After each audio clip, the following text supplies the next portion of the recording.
Hola a todos! Quick cultural and language lesson for you all. I was just on a group language coaching session with my students and we were talking about a student sneezed.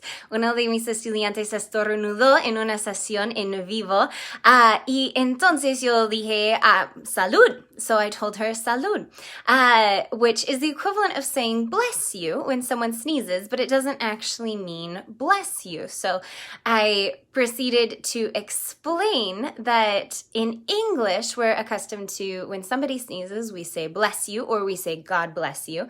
Maybe including God or not has to do with our level of religion or just what we're used to or how many words we feel like saying.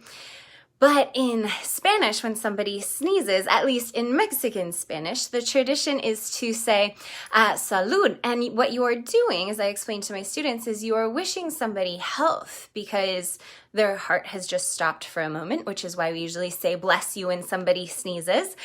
So you're wishing them health, but then that continues if somebody sneezes twice. Cuando alguien estornuda dos veces, enseguida decimos salud la primera vez y la segunda vez decimos salud dinero.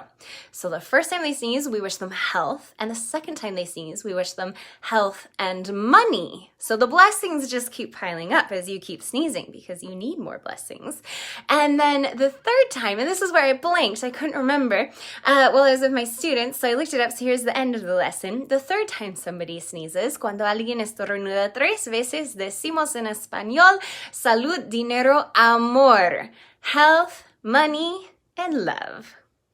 En inglés solo decimos que Dios te bendiga.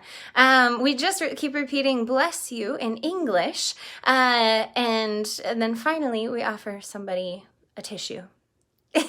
Entonces, si sigue estornudando, entonces se le recomienda al enfermo una aspirina. Muy bien, ok. Pues salud a todos, que Dios les bendiga. Adiós para ahora.